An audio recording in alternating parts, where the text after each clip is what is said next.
दोस्तों नमस्कार, आप देख रहे हैं हेलो न्यूज वर्ल्ड। सोच बेहतर कल की। गर्मी का सीजन आते ही हरियाणा में आगजनी की घटनाएं भी प्रकाश में आने लगी हैं। इस संबंध में रेवाड़ी हरियाणा के सब फायर ऑफिसर संजय ढिल्लों से हमारी बात हुई। इस दौरान उन्होंने क्या कहा, देखिए हमारी ये रिपोर्ट। आप देखते रहिए हेलो न्यूज वर्ल्ड, सोच बेहतर कल की। आपका परिचय सर। मैं संजय ढिल्लों, सब fire officer, fire station Rewari से। सर अब मौसम शुरू हो गया है, तापमान बढ़ रहा है, आगजनी की घटनाएं देखने को मिलती हैं। जी, तो क्या विभाग की क्या तैयारियां हैं, कैसे विभाग के पास में क्या अमला है? देखो, जो डिस्ट्रिक्ट रेवाड़ी में जो फायर स्टेशन है, डिस्ट्रिक्ट रेवाड़ी में 4 फायर स्टेशन है। डिस्ट्रिक्ट मुख्यालय रेवाड़ी में है और एक फायर स्टेशन जो है वो इंडस्ट्री एरिया बावल में है। एक फायर स्टेशन इंडस्ट्री एरिया धारुएडा में है और एक जो फायर स्टेशन है वो सब डिवीज़न कोसली जो है वहाँ पे है। तो चारों फायर स्टेशनों पे 18 हमारे पास फायर टेंडर हैं और 3 बाइकें हैं। अगर जैसे मान लें कोई तंग गली है जिसमें से फायर की गाड़ी नहीं पहुंच सकती, तो उसके लिए हमारे पास 3 बाइक हैं। एक बाइक डिस्ट्रिक्ट मुख्यालय रेवाड़ी में है, एक बावल में है और एक धारूहेड़ा में है। सर ये जो घटनाएं होती हैं, आगजनी की घटनाएं कौन से दिनों में ज़्यादा होती हैं? देखो, आगजनी की जो घटनाएं हैं, वैसे तो आग का कोई वो नहीं होता, आग कभी भी लग सकती है, लेकिन ये जो अब गर्मी का जो मौसम आ रहा है, जैसे फसल कटाई का वो है, तो इसमें क्या है, हर चीज़ जो है वो सूख जाती है तापमान की वजह से। और उसको कहीं से भी अगर हल्की सी चिंगारी मिल जाती है तो वो एक आग का रूप धारण कर लेती है और उसको अगर सही समय पे ना बुझाया जाए तो वो एक विकराल रूप भी धारण कर लेती है। तो अगर बात की जाए शहरी क्षेत्रों की, तो शहरी क्षेत्रों के जो लोग रहते हैं उनको कैसी आग झेलनी पड़ती है, कैसी क्या काम होते हैं उनके? देखो, शहरी क्षेत्र जो है, शहरी क्षेत्रों में क्या होता है, ज़्यादातर जो आग जनी की जो घटनाएं हैं वो शॉर्ट सर्किट वगैरह से या लापरवाही की वजह से, क्योंकि गर्मी शुरू होती है तो जो बिजली का जो लोड है, टेम्परेचर है, टेम्परेचर तो ऑलरेडी बढ़ा ही रहता है और उस पर बिजली का अगर लोड पड़ जाता है तो तारें जो है वो तारें में कहीं स्पार्किंग हो जाती है और स्पार्किंग की वजह से आग लग जाती है। तो जैसे जो ट्रांसफार्मर है उसके नीचे अगर कहीं पे कुछ कूड़ा वगैरह या घास फूस है उसमें से अगर कहीं से चिंगारी निकल जाती है तो वो एक आग का रूप धारण कर लेती है। ग्रामीण क्षेत्रों की अगर बात कर लें, तो ग्रामीण क्षेत्रों में जो आग है वो किस तरह की दिखती जा रही है? देखो, ग्रामीण क्षेत्रों में जो आग है, अब जैसे फसल कटाई का समय चल रहा है, सरसों की फसल कुछ कट चुकी है, कुछ कटने लग रही है और गेहूं की जो फसल है वो बिल्कुल पक के तैयार है, सूख के तैयार है। उसमें अगर कहीं से भी थोड़ी सी चिंगारी मिल जाती है तो वो आग का रूप धारण कर लेती है। तो उसमें क्या होता है, हम ग्रामीण क्षेत्रों में जो हमारे किसान भाई हैं जो ग्रामीण क्षेत्रों में रहते हैं, तो हम उनसे यही अपील करते हैं कि जो भी फसल कटती है तो उसको जब हम निकालने के लिए एक जगह इकट्ठा करते हैं तो उसको, अगर हमारे पास 4 किले के गेहूँ है तो हम उसको सभी को एक जगह ना लगा के अलग अलग ढेरों में लगाएं और उस ढेर को जहाँ पे लगाएं तो वहाँ पे हमें ये भी सुनिश्चित करना चाहिए वहाँ पे रोड वगैरह, रेलवे लाइन और बिजली की जो तारें हैं उनसे हम दूर लगाएं और वहाँ पे ज़्यादा भी नहीं तो 100-200 लीटर पानी का हम स्टोरेज रखें। अगर मान लें कहीं पे, क्योंकि आग जब स्टार्टिंग में लगती है अगर उसको उसी टाइम बुझा दिया जाए तो काफ़ी जो नुकसान है हम उसको बचा सकते हैं। अगर रेवाड़ी जिले की बात की जाए, तो जैसे आग में मानव जनहानि की बात की जाए या जान माल की बात की जी, जाए, तो क्या रेवाड़ी जिले में जो पिछला वर्ष था उसमें ऐसी कोई घटनाएं सामने आई हैं? देखो, रेवाड़ी जो फायर स्टेशन है, रेवाड़ी फायर स्टेशन पे अकेले में 1 जनवरी 2023 से 31 दिसंबर 2023 तक टोटल 311 फायर और रेस्क्यू कॉल हुई थी, जिनको हमने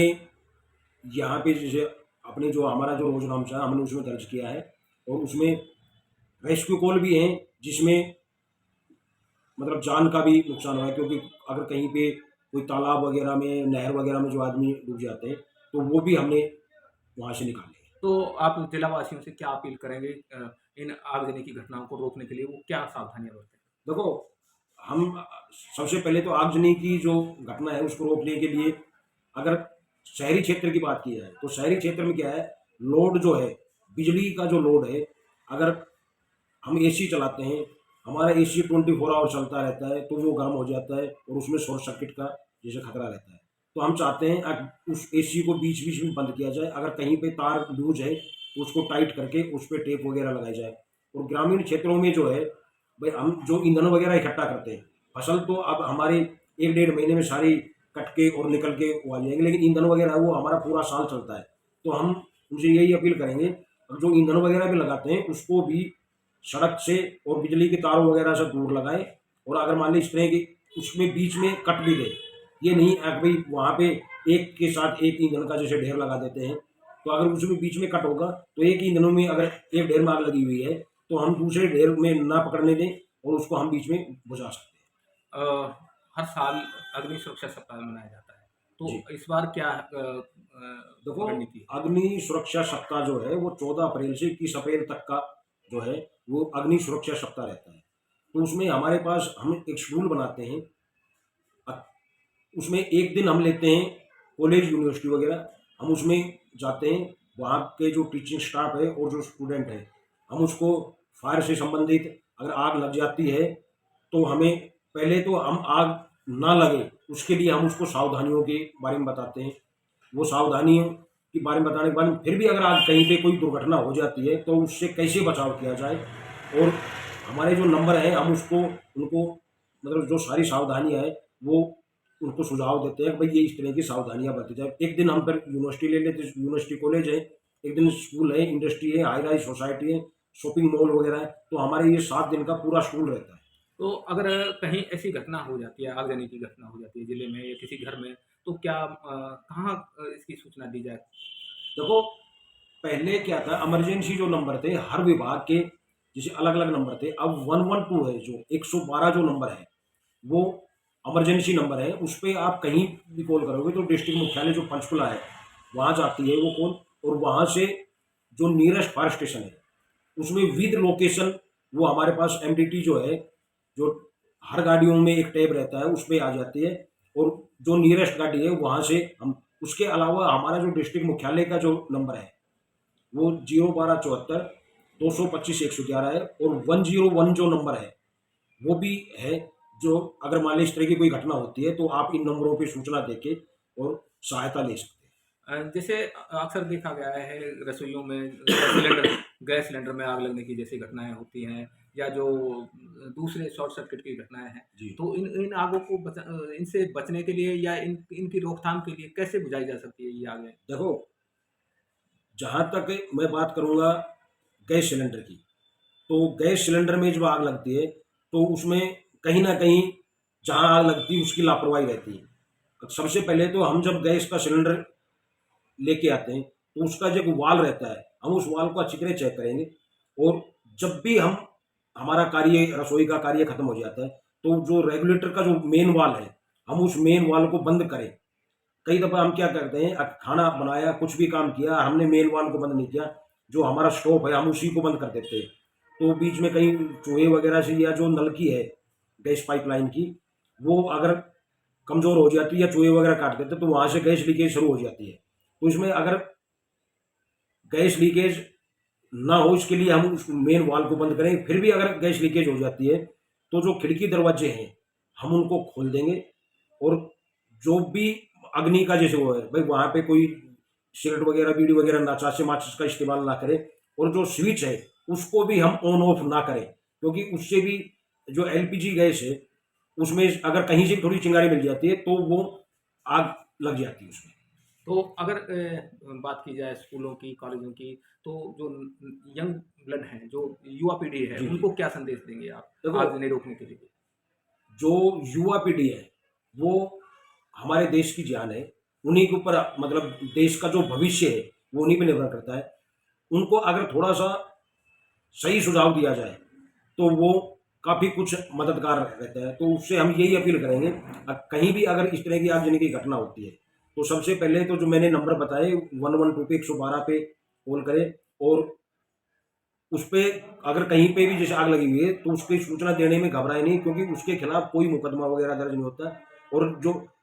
बगैर घबराहट के बगैर घबराहट के आप उसको जो ऑपरेटर है उसको अपनी सही लोकेशन बताइए, और जहाँ तक हो सके जो मैंने ये जो सुझाव बताए थे पाइपलाइन गैस की अगर वो है तो इस तरह के जो अवेयरनेस प्रोग्राम है उसमें हम समय समय पर करवाते रहते हैं, उसमें हिस्सा लें। और ये जो जागरूकता सप्ताह है इसमें अगर कहीं पे भी कोई स्कूल है कोई यूनिवर्सिटी है जो ये चाहती है कि भाई हमारा स्पेशल वो हो तो वो आप हमें नंबरों पे या ऑफिस में आके मैनुअली लेटर देके और हमसे जैसे वो कर सकते हैं। भाई हमारे स्कूल कॉलेज में यूनिवर्सिटी में कंपनी में कहीं पे भी अगर ये एक दिन का प्रोग्राम हमारे वहाँ भी किया जाए तो ये निःशुल्क प्रोग्राम रहता है और इसमें हमारी जो फायर स्टेशन की टीम है ये पूरी जाके वहाँ पे जागरूक करती डेमो देती है। है, डेमो देती है। तो जो आपने जो जानकारी दी है, इसको लेके जो ज़िले में है, तो लोगों को इसका अधिक से अधिक लाभ पहुँचाए, इसके लिए कोई विशेष कोई रणनीति विभाग की ओर से बनाई गई है? नहीं, विभाग की ओर से रणनीति ये है कि हम एक सप्ताह तक यहाँ पे पंपलेट छपवाते हैं और न्यूज़पेपर वगैरह में भी देते हैं और पत्रकार महोदयों से भी जैसे इंटरव्यू वगैरह में भी हम बताते हैं। फिर भी अगर कोई देखो हमारे पास अब स्कूल यूनिवर्सिटी इंडस्ट्री बहुत ज़्यादा है, एक सप्ताह में वो कवर नहीं होती। फिर भी हम जैसे चिन्हित कर लेते हैं अब भाई ये जो इंडस्ट्री है इसमें आगजनी की घटना जैसे ज़्यादा होती है, ये मॉल है इसमें भीड़ ज़्यादा रहती है, ये स्कूल है तो वहाँ पे हम करवाते हैं। लेकिन फिर भी अगर किसी को स्पेशल जैसे है भाई हमारे स्कूल में भी ये प्रोग्राम हो, हमारे इंडस्ट्री में भी ये प्रोग्राम हो तो वो हमें कॉल करके बता सकता है या हमारे ऑफिस में आके एक मतलब प्रार्थना पत्र देख के और हमसे ये ट्रेनिंग ले सकते तो क्या ये माना जाए कि सावधानी है, सावधानी से आगजनी से बचा जा सकता है? हैं। सावधानी से आगजनी की जो घटना है उसमें 99% तक बचा जा सकता है अगर हम सावधानी रखेंगे। भाई आग को लगने ही ना देंगे। अगर आग लग गई और उसमें हमारे पास अगर सुझाव हमारे पास मतलब ट्रेनिंग ली हुई है तो क्योंकि कई दफ़ा हम देखने को मिलता है अगर इंडस्ट्री वगैरह में शॉपिंग मॉल्स वगैरह में फायर के इक्विपमेंट लगे रहते हैं लेकिन वहाँ पे ट्रेनिंग शुदा लोग नहीं रहते, उनको चलाने नहीं आते तो इस वजह से वो उस पर मतलब काबू नहीं पा सकते। तो जैसे जो व्यापारिक संस्थान है, बड़े-बड़े मॉल हैं या उनमें तो जो आग बुझाने वाले उपकरण जो लगे हुए हैं, जी, तो उनको समय-समय पे जाँच उसको समय समय पे क्योंकि उसका जो हमारे जो पोर्टेबल फायर एक्सटिंग्विशर हैं या फिक्स फायर फाइटिंग इंस्टॉलेशन है उसको अगर हम समय समय पे इस्तेमाल करके उसकी चेकिंग नहीं करेंगे तो वो खराब हो जाते हैं और फिर जब कभी भी घटना होती है तो वो चालू नहीं होते और वो एक मतलब जो जिस कार्य के लिए हमने लगाए हुए हैं वो कार्य नहीं करते। सर एक चीज़ ये बताइए किसी घटना में अगर कोई इंजर्ड हो जाता है, अग्नि की वजह से कोई जी, बड़ा हादसे में जी, इंजर्ड हो जाता है, मानव की जनहानि की संभावना रहती है, जी। घायल होने के बाद में, तो उस स्थिति में क्या किया जाए? देखो जहाँ तक मैं बात करूँगा आगजनी की, अगर कहीं पे आग लगी हुई है और उसमें अगर कोई इंजर्ड हो जाता है और उसमें उसके कपड़े वगैरह में आग लगे तो हम ये करेंगे कि एक कोई भी जैसे कंबल वगैरह है, कोई ब्लैंकेट है तो उसको हम भिगो के और उसमें उसको लपेटेंगे। उससे क्या है अगर वो गीला रहता है तो उसकी चमड़ी को ठंडक भी मिलेगी। दूसरा उसकी जो हम उसमें लपेटेंगे तो उससे उसकी ऑक्सीजन जो है वो कट हो जाती है और वो आग भी बुझ जाती है और फिर उसको हम हॉस्पिटल लेके जाएंगे और जो डॉक्टर साहब जो ट्रीटमेंट देंगे हम उसको लेंगे।